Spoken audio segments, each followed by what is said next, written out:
Hello, today is October 4th, 2016. I'm meeting today with Mr. John Birmingham at his home in Fort Collins, Colorado. My name is Brad Hoops. I'm the interviewer for the Northern Colorado Veterans History Project. Welcome, John, and thanks for sitting down today to tell your story. Well, thanks for coming and bringing your equipment. I'm looking forward to this. Very good. It brought back a lot of memories just to be collecting them so that I can talk about it today. Excellent. Well, let's start out, if we could. Tell us a little bit about yourself, your date of birth, where you were born, a little bit about your family. Well, I was born December 19th, 1926, very, very soon, my 90th birthday. Yes. And my family was an extended family. I was living with my grandparents because my father was living with them, and because my mother had gone back to her mother when I was age 3, and I don't have much of a memory before that. I do recall that I had a sister, but I only saw her on occasion, and she was 7 years older than I was, and we never had an opportunity to grow close. But grandmother, my father's mother, did a wonderful job, starting with my pre-education, which you now get institutionally by going to daycare and so forth. And she looked after me very tenderly, taught me everything from good manners to good religion. She saw to it that by the time I was 10 years old, I was an altar boy in the Episcopal Church. And some of that faith has never left me. I hope never will, because I was involved as an altar boy at the altar, also with the incense and with the carrying of the cross. I felt quite important for a 10-year-old. Yeah. The next stage, I should admit that I was an average student, and that the complaint was always, you can do better. You can do better. That was in constant drum. And so I tried to do better. And I did better than average without knocking myself out. It's just the way I am. Very competitive and very intent on getting things done. Now, to go back to my progression, pretty simple elementary school, then on into junior high.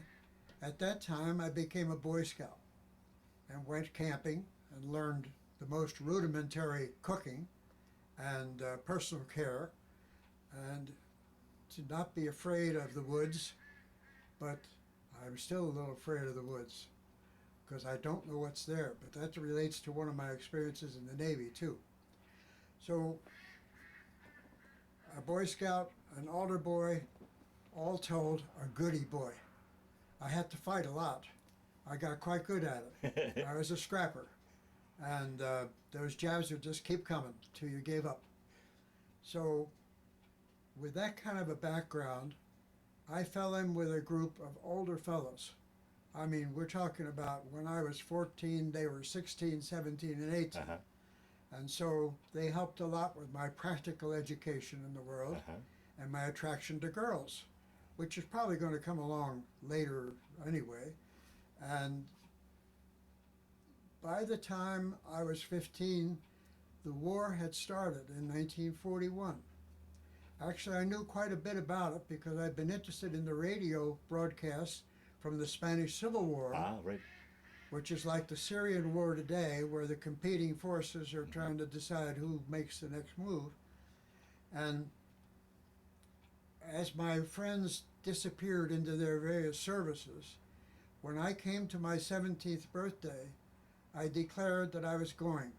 So on my 17th birthday in 1943, I joined the Navy. I had not been through high school yet. And at being under 18, you had to get someone to sign for it. Did your father or your... No, Oh. This was World War II. We Right. waived a lot of rules to get the war done.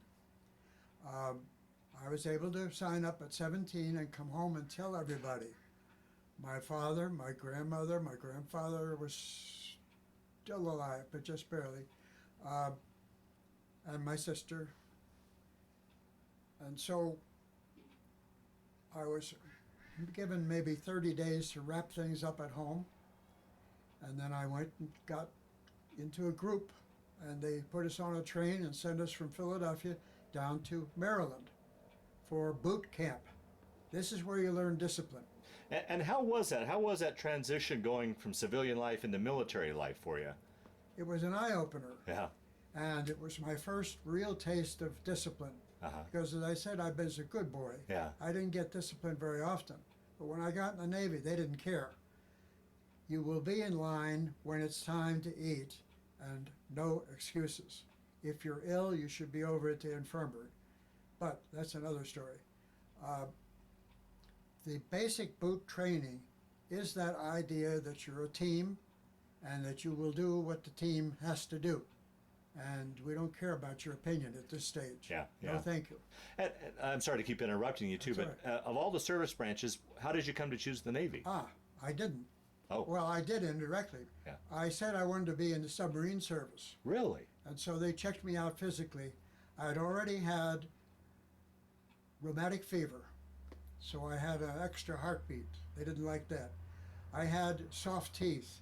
They didn't like that, because the pressures on someone under the ideal submarine services is still intense, and the feeling of being cloistered was not real attractive, but the idea of being a submariner was really interesting. Wow. But I was told I could not do that, and so I was asked what did I want to do, and I said I wanted to be above decks because I loved the ocean. From Philadelphia, it was only an hour's drive to Atlantic City. So I'd been to the ocean many times. I love fish, Okay. and that was my aim, was to get out there on a ship where I could see what's going on. Okay.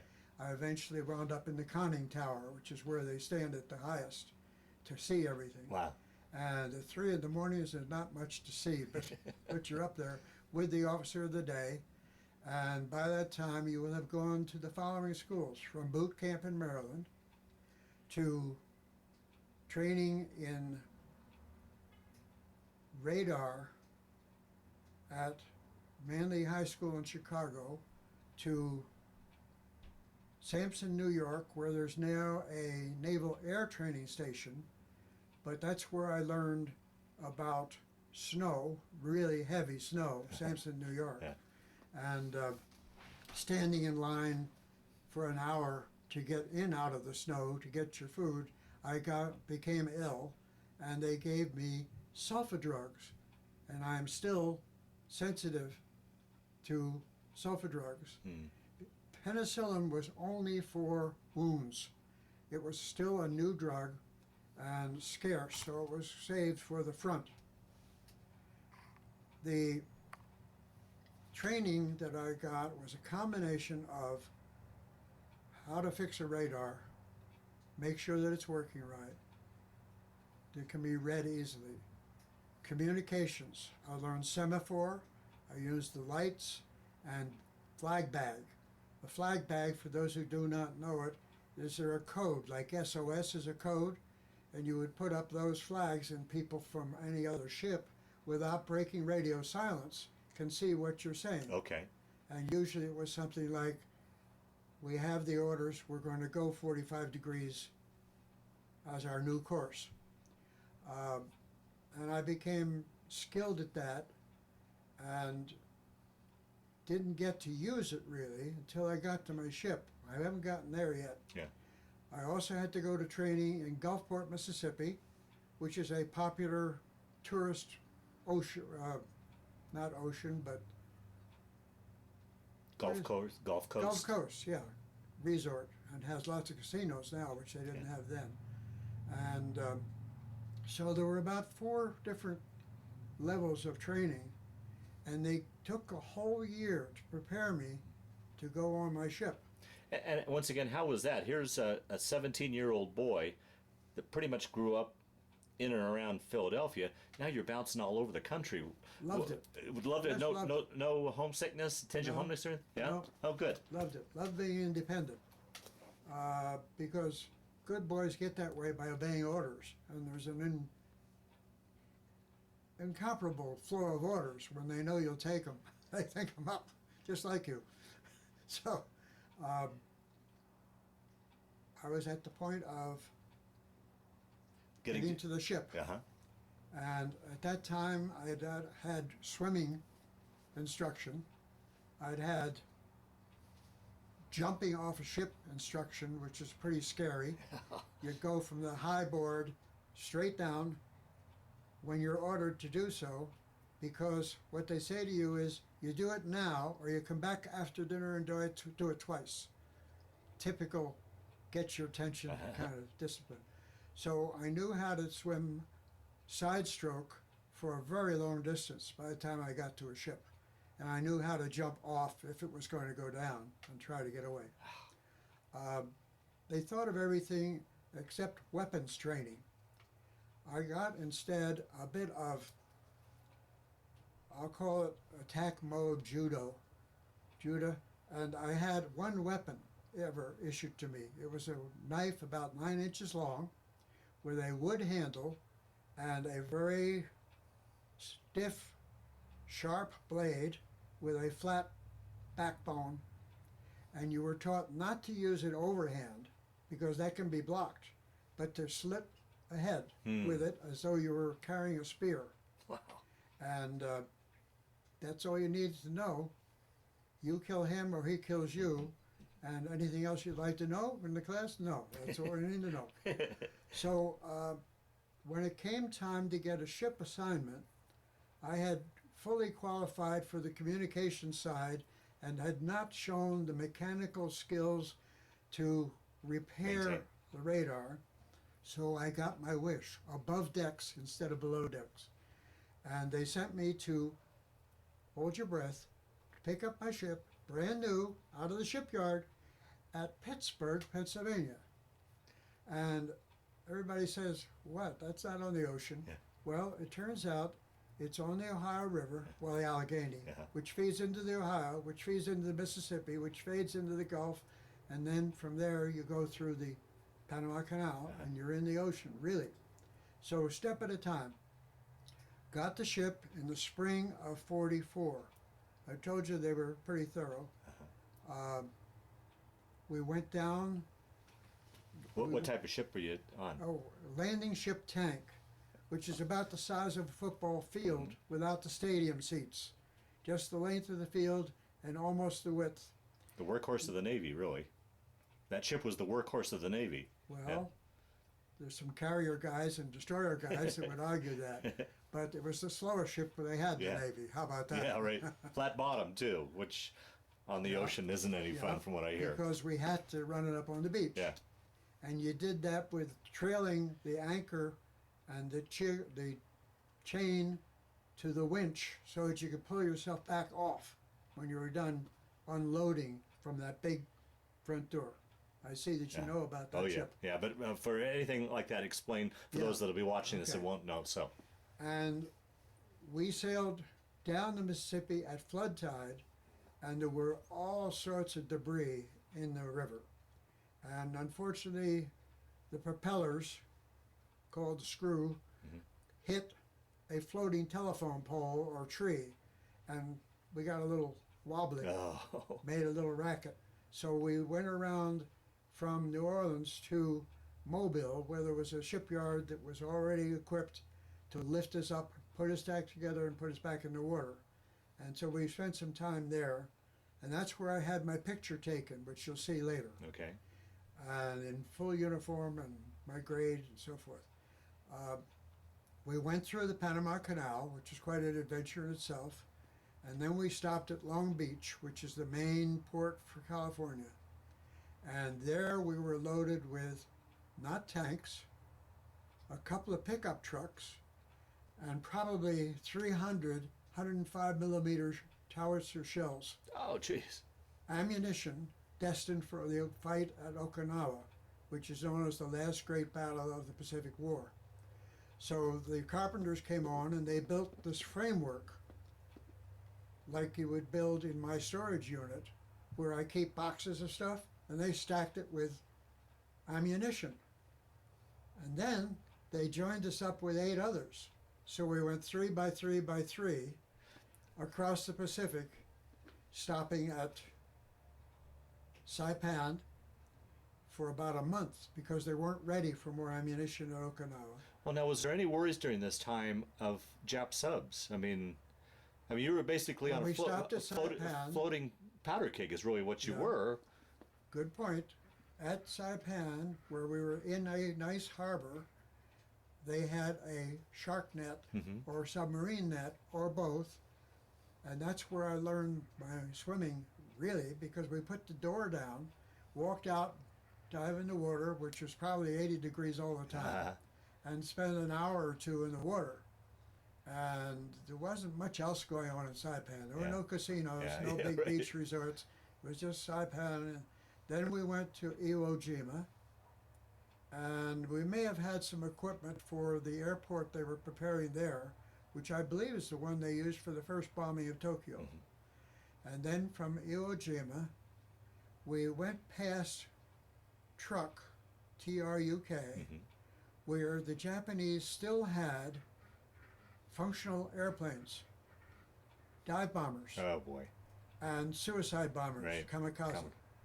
And we knew that from reports that they had a limited supply of gasoline. So we went by, all 9 of us, at night. And that was the only night I ever wore a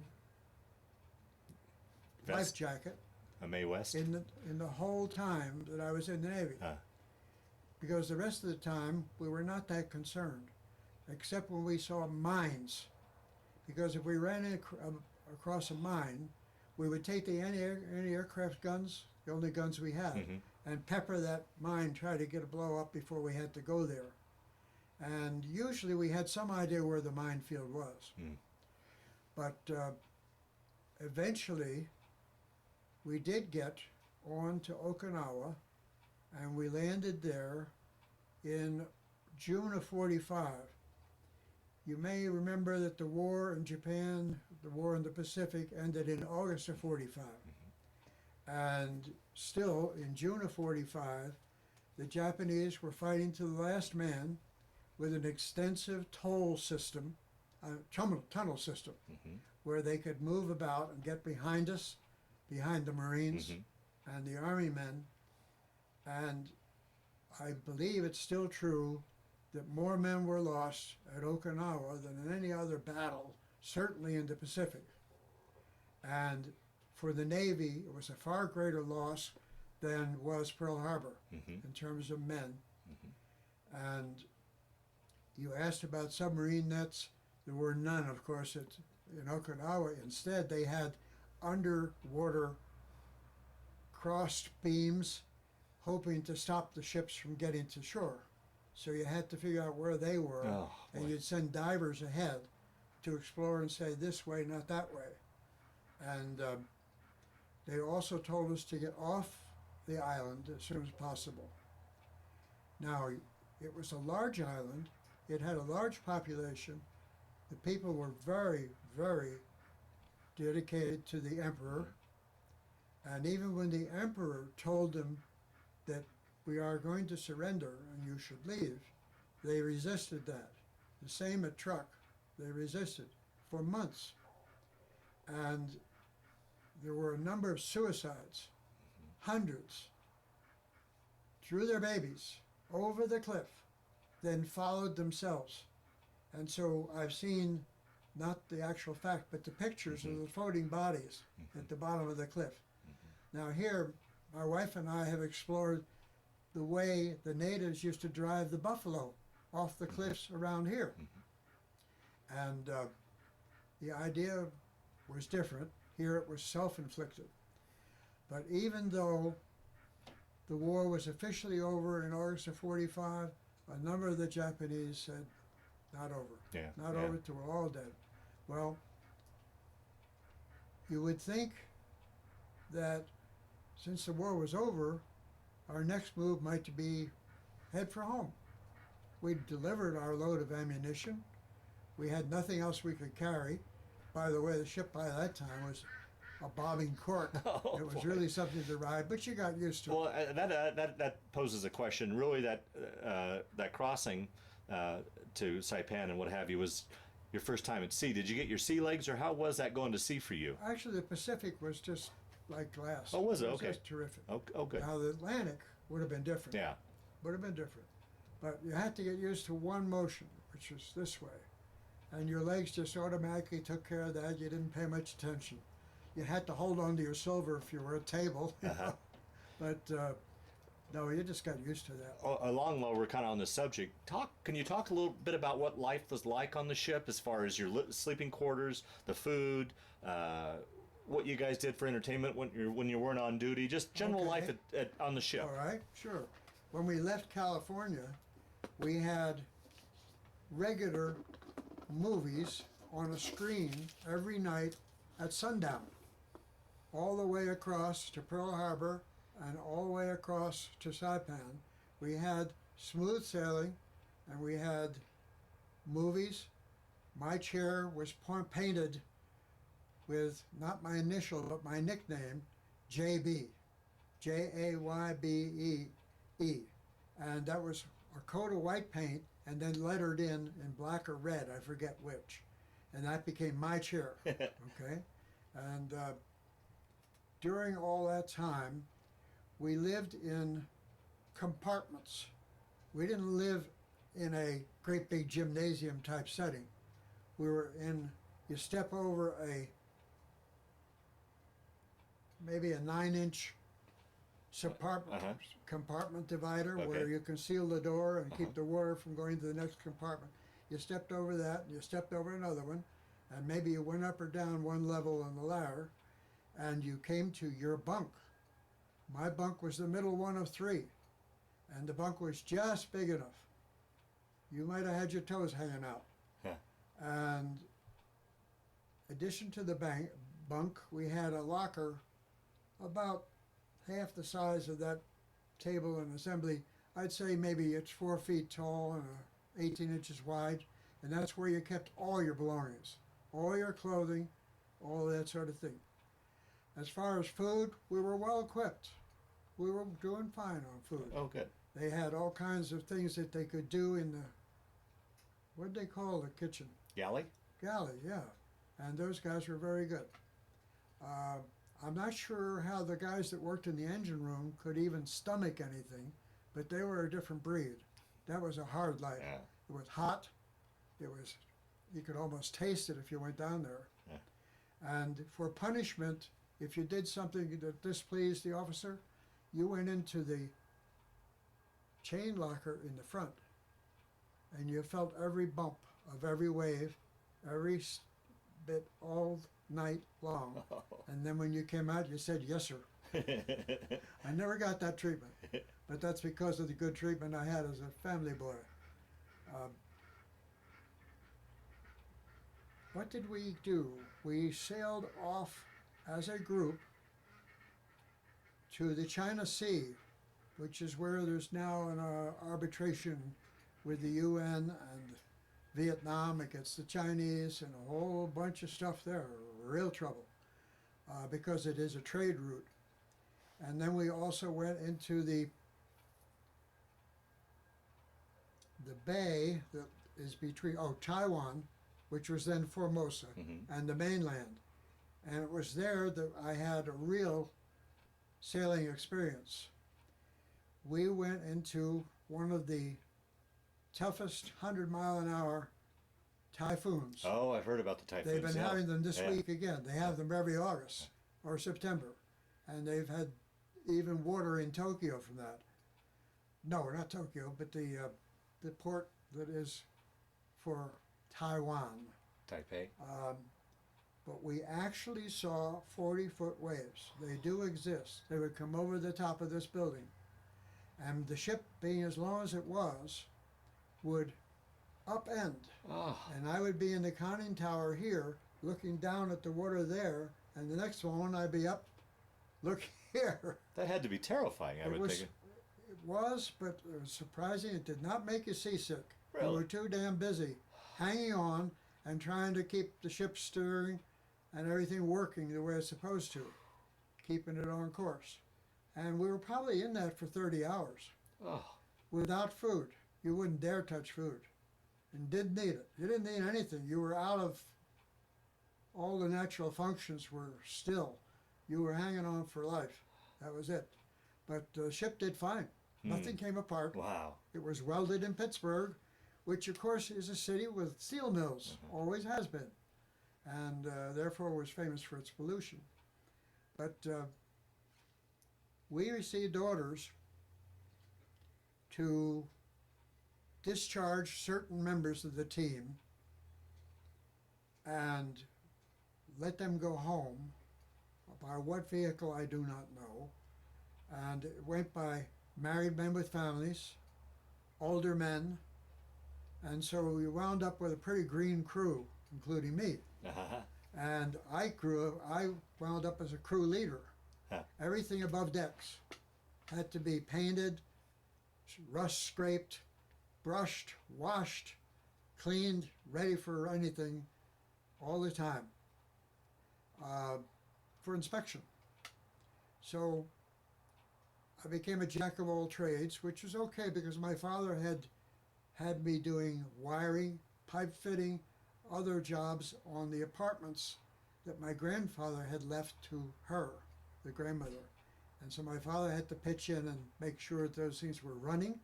And he took me along when I was 10 years old to learn how to scrape wallpaper, all that good stuff. They were brick row homes that my grandfather had built. And he wound up owning 7 of them, which he divided into about 30 apartments.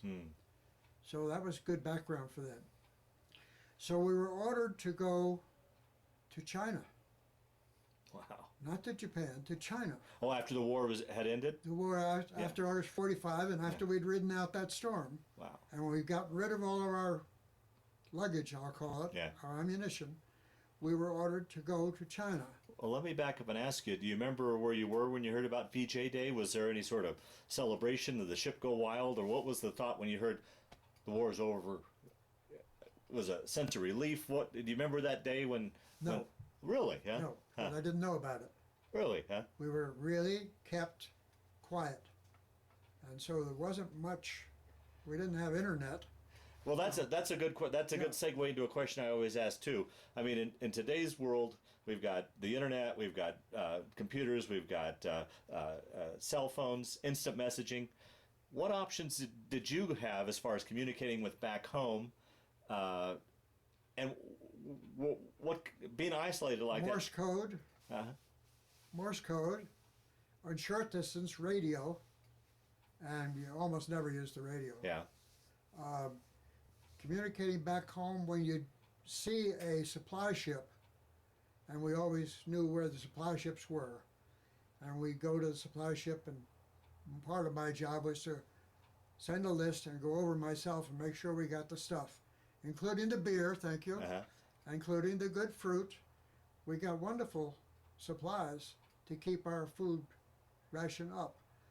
Now, when we got these orders to go to China, it was probably to discharge those guys that were going to be relieved from that ship and sent home. But then we went to Japan. And interestingly, our first stop was at Hiroshima. Really? Which was a major port, which is why it was bombed. And when I got there, it looks just like the pictures you saw of the worst hurricanes, like the biggest you could think of in the Mississippi or up around New York. Everything was flattened. Where we got there, we had 4 Marines aboard. They went ashore, and they had, by pre-arrangement, a member of the Japanese, the Chinese, tell the Japanese, you're going home. And in case they didn't want to go home, because they'd been there, some of them since 1934, they had families, the Marines were there to tell them, go home or you're going to be somebody's dinner. Literally, these people will kill you because you've been oppressing them for 10 years. Right. And so they would come aboard, usually in groups of 50. Wow. But we had our Marines, and they had no weapons, and they had no food. And so we had, you know what a GI can is? Great big garbage can? And we had bags of rice and fish heads supplied by the Chinese side.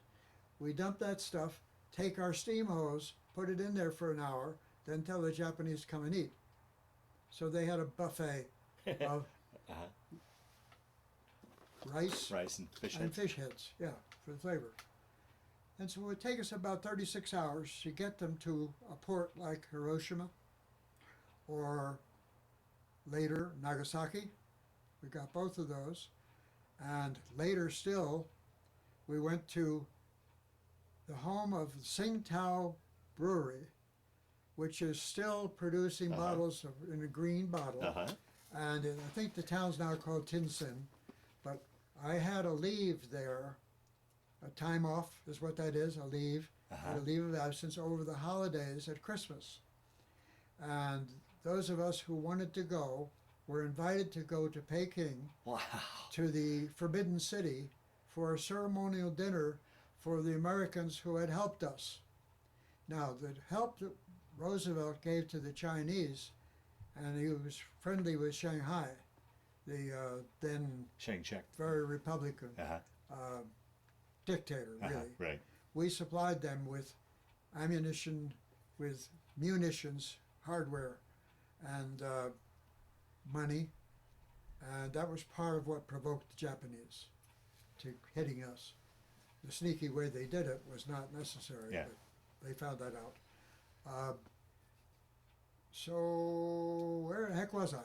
So you went into Peking Went into Tsingtao, got on a train in my uniform with a carton of cigarettes on each leg, knowing that that was the currency. The other currency was the U.S. silver dollar, which was not silver at all. It was a silver certificate, but they wanted it. That was the one. They don't want paper money because they'd already seen 8,000% inflation. They would not take paper money, but they would take U.S. silver certificates. And we ought to keep that as a lesson with what's going on here. It can hardly be avoided that we can pay back all that debt we've accumulated and future obligations like Social Security, etc. So I spent the whole weekend at Peking, and came back on the train and got back on the ship, and we sailed to the next port, whatever that was. Also, I danced on a glass dance floor in Hong Kong. Wow. It was a glass dance floor from Corning, New York, Corning Glass Works. They had made a telescope lens which was cooled improperly and therefore was not perfect for vision. So it was sold off, and an entrepreneur in Hong Kong had used it as a dance floor attraction. And there were dance girls, 10 cents a dance, just the way they used to be here in the Depression. And so you had someone to dance with. By the way, this is a good time to mention that when I was in Chicago, the USO was wonderful to us, just terrific, providing entertainment, providing dancing, meeting other members of the service and so forth, doing any little chores like getting a message to home, so forth. But back to there, after Hong Kong, I went to Shanghai, which was a thoroughly modern operating city. It was an international city for almost 100 years. And a major port where we made, I can't think of the captain's name that said you'll open up for trade. Perry, maybe? I don't recall. Okay. But anyway, Shanghai was like going to San Francisco. It was just paved with great big office buildings. It was obviously the trade port of all of China. And I don't think they had a branch of the brewery, but they had anything you wanted there. And I've always looked for Peking duck when it's on the menu. Because they were good at that. So this is the way we spent our time from August, 7 months to May. Oh boy. And then we sailed the ship home, came back into Long Island, left the ship there. The ship was later sold to companies like the one she worked for, a shipping company. They could use a ship like that to move large cargo cheaply, if not fast, cheaply from Latin America to America. What was the name of your shipping company? West Indies? West Indian Shipping Company. West Indian Shipping, yeah. And so they had some of those that they used in that service. Later, I understand the ship was, well, it had to be decommissioned before they could get it. And then later, it was superseded, and so it was taken apart. Well, now, they never named the LSTs, but they numbered them. What was your number? 1046. That means I was in the last 150. And so the British had pioneered that kind of ship.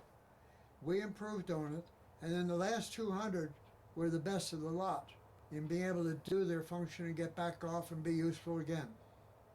Some of them earlier had to be left on the beach, which was not a great place. Yeah. But the 1046 came back to Long Island, not Long Island. I've spent time there, but to Long Beach, California. From there, I got on a train, which was specifically headed east with discharged veterans. I think most of them were Navy. And we got only so far. Let's say we got to Kansas City, and there was a railroad strike. Oh. And Give 'em Hell Harry took a look at that, Harry Truman, and he said, "You sons of bitches, you go back to work or you're going to be drafted." They went back to work, and I got on home. Wow. Now, by the time I got home, my grandmother and grandfather were deceased, and my sister had moved out to be independent because she was 7 years older than I was. And it was 1946, May of 46. You weren't even 20 years old, and what you've experienced Right. in that short period of time. Right. Wow. Which is fine because A, I learned discipline. Yeah. B, I learned to get along and to lead. And C, I got the wonderful GI Bill of Rights, under which I bought a home because I married when I got home, not to this lady, but to my high school sweetheart who was the drum majorette of the West Philadelphia High School Band. And she looked just great in that uniform. So we broke up after that wartime separation. I mean, Before Before. you left? no. Before you went? No, wrong. Got my dates mixed up there. We married when I got home. Okay. And we stayed together for 20 years. Well, now, so she was like your high school sweetheart then? Yeah. And so were you communicating with her during this whole time when you were overseas? A little bit. And that was a question I asked earlier, as far as your ability. Your only ability was Vmail, more or less, right? Your only option. No email. No, Vmail. What Vmail. the heck is Vmail? Where you wrote out a letter and then they and sent it. I mean, No, letters were that must have been developed later. letters I've were never heard of it. letters were your only option. Is Letters what I guess. were the only option, and the post office was only once in a while. So Yeah. sometimes you carried them around for a while before they got into the proper authority to send them on. Wow. And they were always open to inspection. Right. Reading. But the GI Bill of Rights was the only way that at that time I could conceive of going to college. Sure. Because my family was not that well-to-do, and college was expensive, so I had the idea I would go to Drexel Institute, which had a work-study program. You could work for 3 months, study for 3 months, work 3 months, that sort of thing. That would have taken years. Instead, I went through college from my very first day to the graduation in 2 years and 4 months. Really? Yep. Because we went year-round. We just kept going. Take a week off, now it's a new semester. And Temple University was the only one in Philadelphia that had not already been filled up with vets. Right. Everybody did the same thing I did. They sent off to the University of Pennsylvania. And they were told, like your resume, but can't take you. And then you went to Drexel Institute. No, can't take you. And Temple University opened a campus at an old golf course. It had some buildings, They had plenty of land. They built some more Quonset huts. They had classroom Z13 over there. You go there and see the professor. And as I indicated, we went year round. And so I got out of the Navy in May of 46, and I was in school in September of 46. Along the way, I was married, and Jenny worked, and I worked part-time after school, after college, that is, and usually up to 20 hours a week. So I had to study hard, study fast, and we made it through and got that done. And then I got my ideal job, just what I wanted, which was to be an investment analyst. And I got it with one of the oldest firms in Philadelphia, one of the first mutual funds formed in the year that I was formed, 1926, and they had less than $100 million when I joined them. I stayed 15 years, and they had added $1 billion to that 100 million. And these days, they are merged into something now called Wellington Management Company in Boston, a younger firm that Jack Bogle put the two firms together. And interestingly enough, after he put them together and he sat on their board, they fired him. And then he began the drive toward low cost. And maybe that's why they fired him, because they knew he was going to reduce their profits. And so he's done a lifetime of work on the idea of keep your fees down, keep your expenses down, the investments take care of themselves. That's his preachment, and it's been good so far. I left Wellington in 86. Is that right? No. No, 66. 66, thank you. And went to Wall Street and joined a New York Stock Exchange member firm.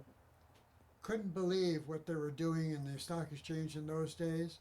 It was so much just shouting and writing on scraps of paper. So completely natural to them, but you could have been at a sale of the prize bull. It was just an auction, and you just went from one station to another in auctions.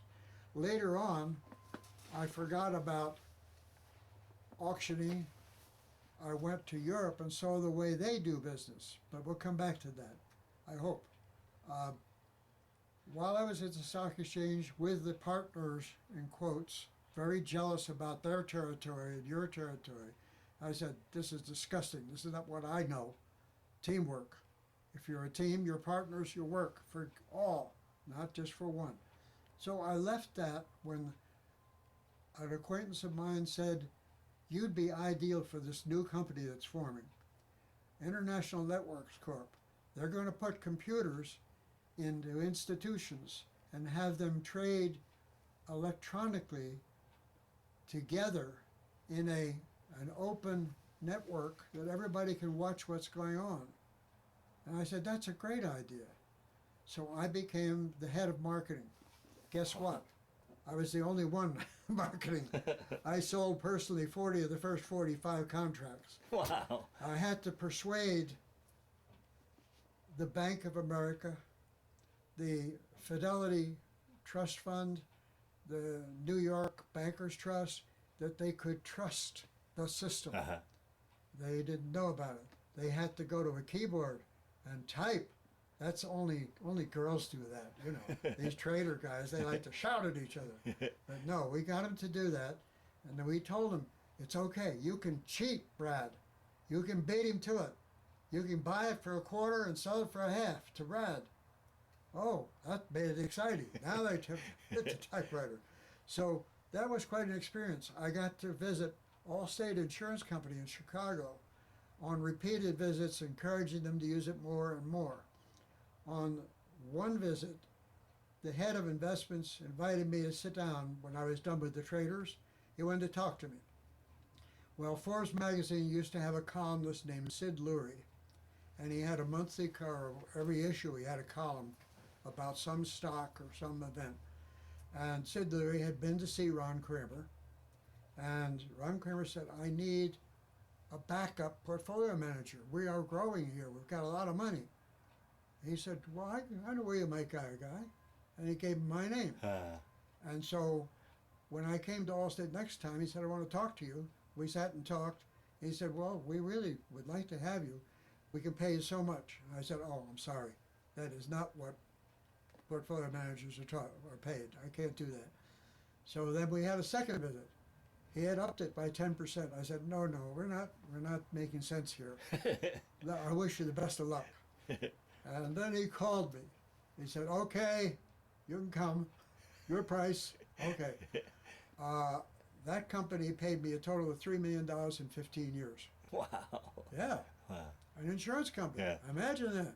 You just have to say you were worth it. Yeah. And you have to prove it. Right. And I did. I was worth the whole $3 million to them. The last big purchase I made for them was on the initial offering of Hershey Foods. We know it as Hershey chocolate. Uh-huh.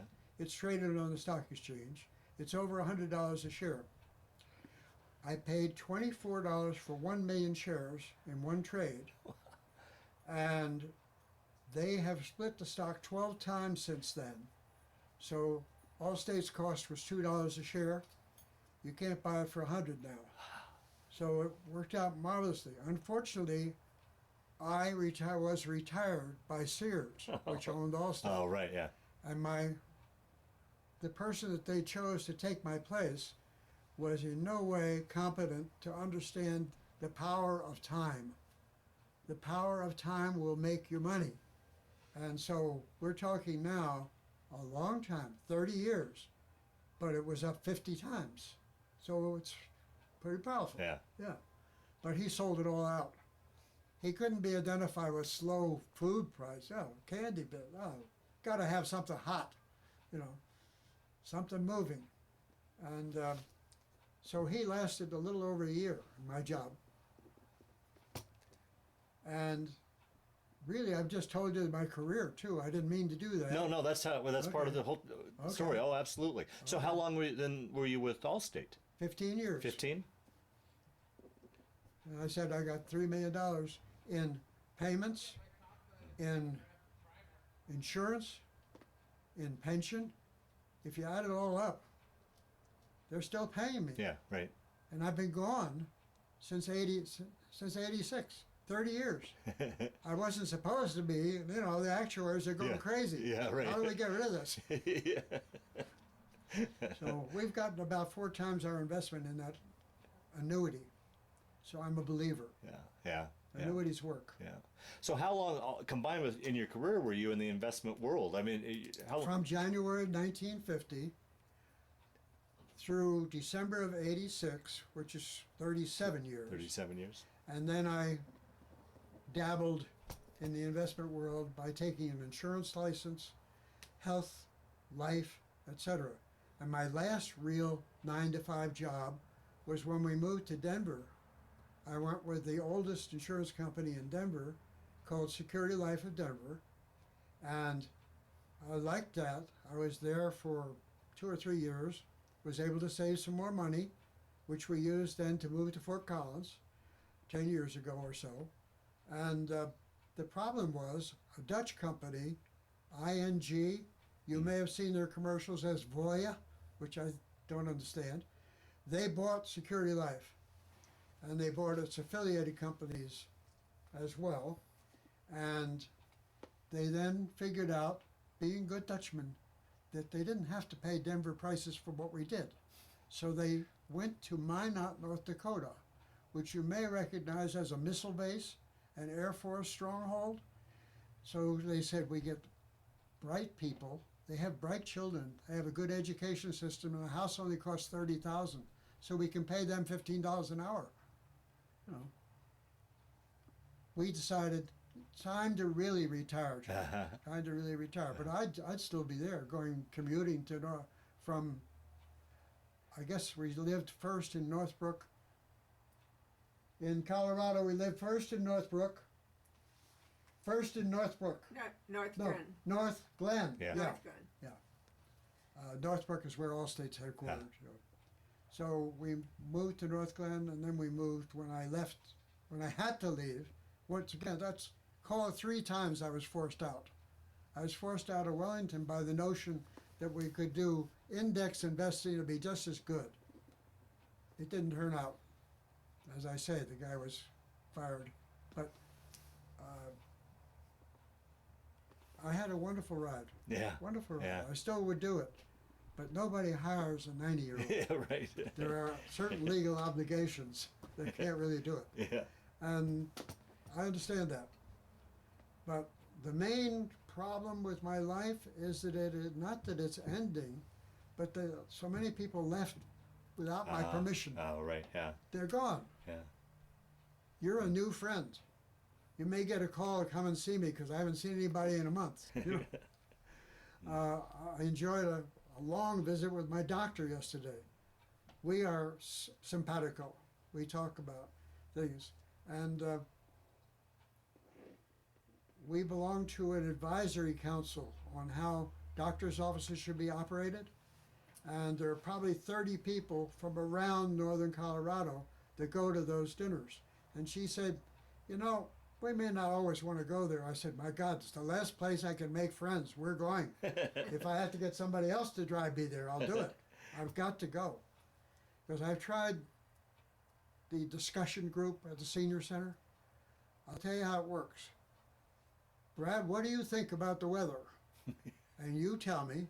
And then somebody else says, yeah, but you don't have to worry about a shortage of water as long as it snows. And then somebody else says, well, I do worry about it because of all the developments. And that's a discussion? So I quit that right away. And I went to the library. You know how much you're allowed to talk in the library? Yeah. Shh. So it's pretty difficult. Yeah. Pretty soon I'll get a microphone and I'll start talking to the neighborhood. Hello out there.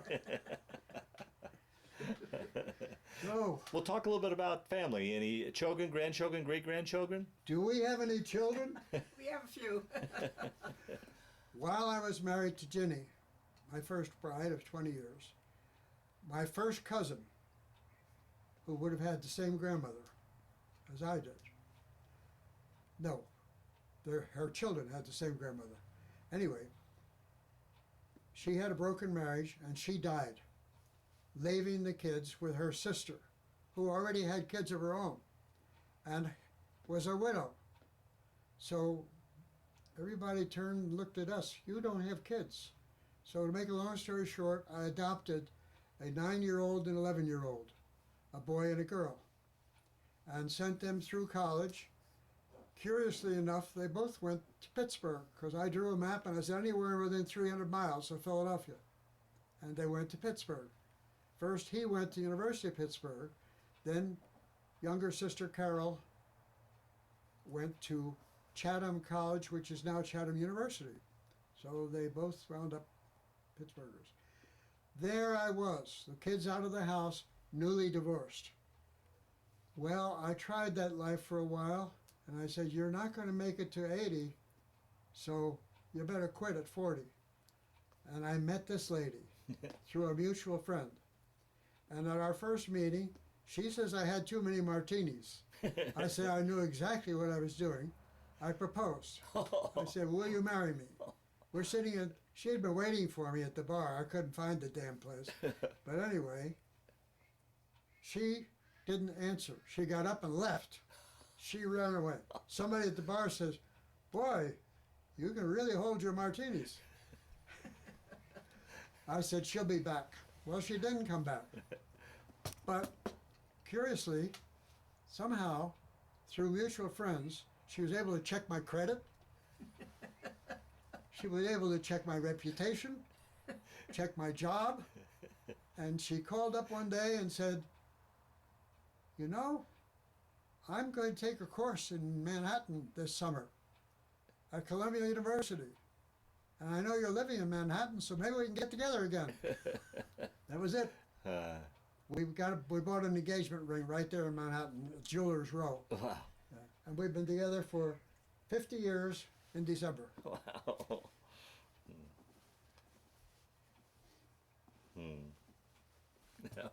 So that's our family story. We had Mike and Carol, who were safely off in college Mhm. when I met this woman, and I was already divorced, but I was still supporting them. Mhm. And then you Larry, had Mary Lee. Larry and Mary Lee, boy and girl, in My that order. children. And Johnny. and Larry didn't quite support having a new man around the house. At age 11, he was pretty much the prince. He was the anointed one. Uh-huh. So he resented that a little bit. Whereas Mary Lee Jr. said to her mom sometime along the way, he's the one that you've met that I like. You better get him. So I had the divided loyalties, but I got it. And Larry went off when he was in high school. He went to live with his father. Yeah. But he was with us until he was in high school, so he was with us about 5 He's years. about 15 when he went Yeah, to live with his 4 or father. 5 years. And Mary Lee stayed with us, and we had Johnny together, and we had his little sister Georgia, and unfortunately Johnny perished on Highway 25 in '97, Mm. so it's almost a decade ago. He rolled his car. Fortunately, no one is in the car except him, and he did not suffer very long. And so I don't have a son named Johnny, but I do have a big family. I have unusual record in that all 3 of my daughters have been divorced. And one son, Larry, has never married. One son, Michael, never, well, his marriage didn't last very long.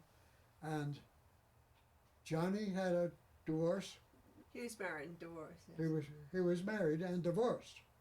So we had both been divorced, and all of our spawn had been divorced, except who? The one that didn't get married. Larry. He had enough sense. So, but it's still a large and loving family. Uh-huh. It's the pride and joy. Grandchildren. Huh? We have grandchildren, 2 grandchildren. Oh, I didn't mention the grandchildren No. because we're not done. We're hoping for more.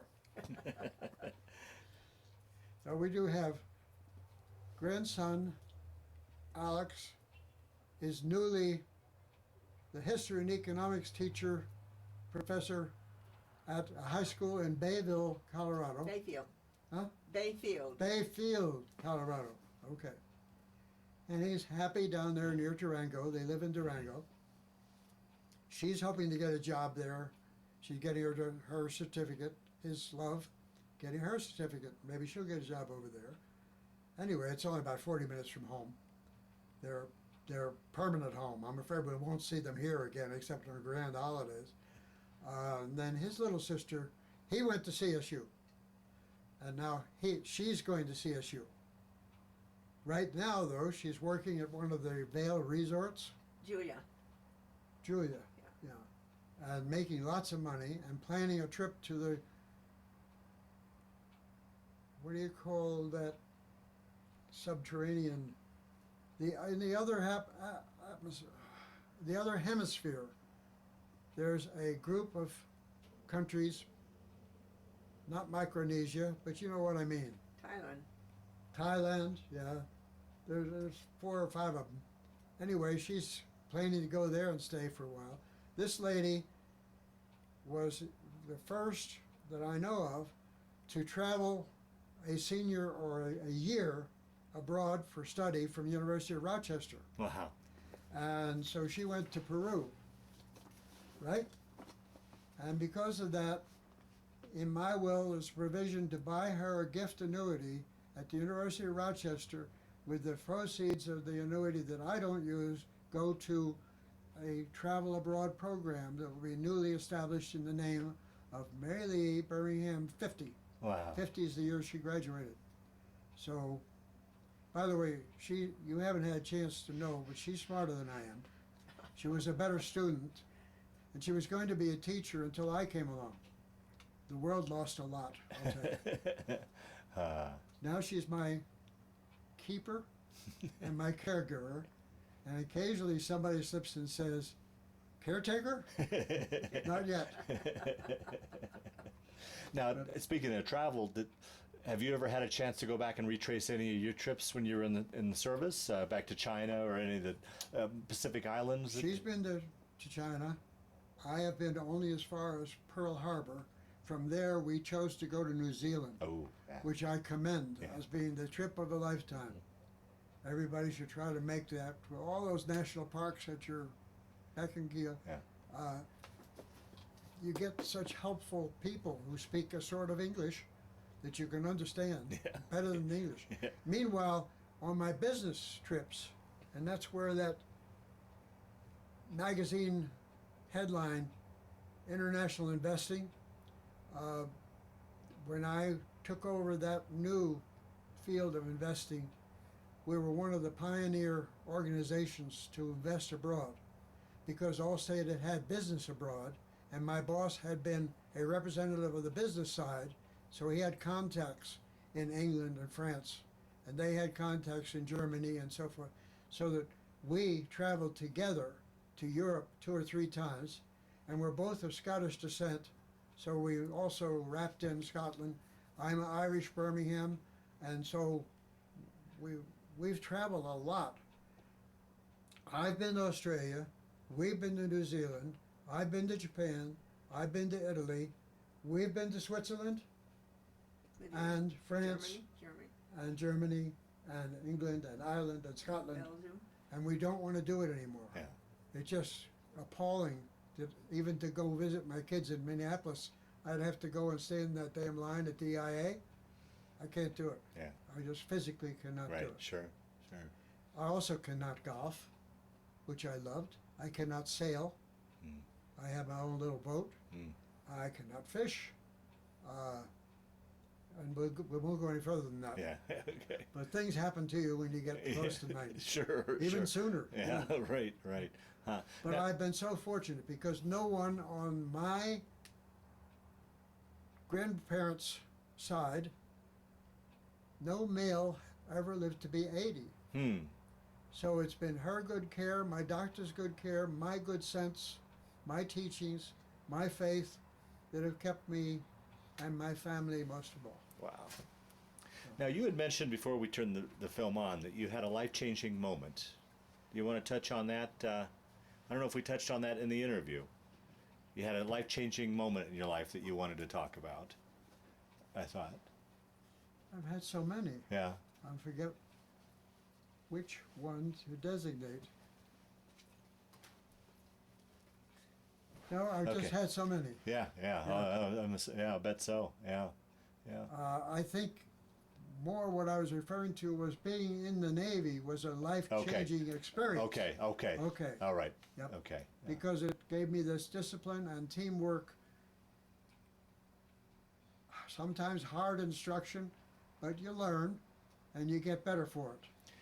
And I pity anyone who hasn't had the military experience. Well, that answers that's always my last question of these interviews, and you've pretty much answered it. I always ask, that time in the service, did it change your life, play a role in your life, affect your life, or was it simply a chapter in your life? But you've answered that, I think, with it was a life-changing experience. Yeah. And I had a good background for it, and I have had a good experience since. And I've had to change a number of jobs, but I haven't really messed one up. Yeah. And I hope somebody appreciates that. Yeah. So, well, as we start to wind down this interview, is there anything I didn't ask you that you wanted to talk about? Any other stories that have floated to the top that you wanted to talk about? And Mary Lee, please jump in if there's anything you left out. So, ideally, we round out your story as best we can. Or do you think, by and large, we captured what you wanted to capture today? I think we captured it. Okay. What do you think? Are you satisfied? Is there anything else you want to talk about? Yeah. We've had a very good life together. Oh, good. And old age ain't for sissies. Yeah. I've heard that. Yeah. Do they know what you're laughing at? Old age ain't for sissies. Yeah. I'll get that on there. Okay. Well, thank you for coming and doing this. I want to thank you for sitting down to tell your story today, John, but just as important, I want to thank you for your service to our country. Thank you. Yep.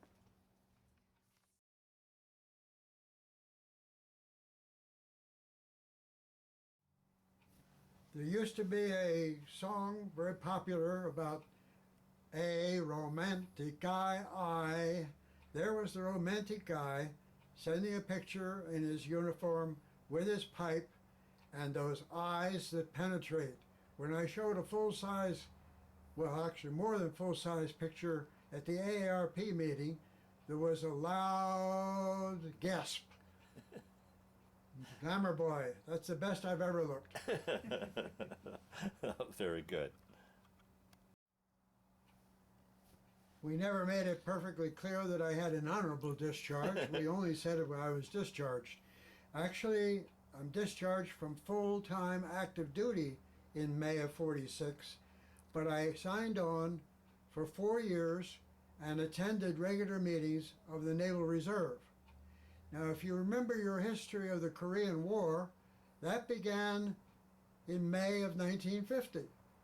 I had just received my second honorable discharge, and I did not bother to renew it because I didn't like the Atlantic Ocean when I'd been so fortunate to have been on the Pacific Ocean. Right.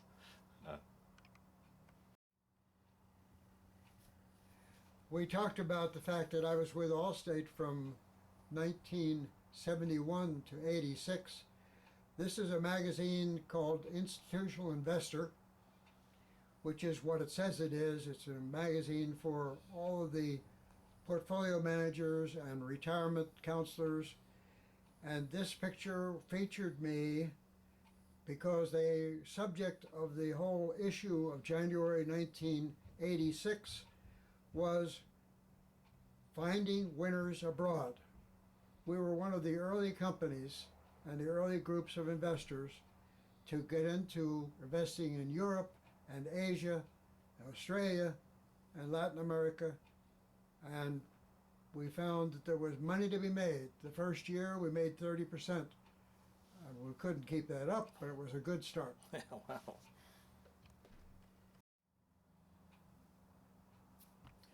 This is a group that could only result from the marriage of John and Mary Lee. The children that she had, the children that we had, are all in this picture in our home in Illinois.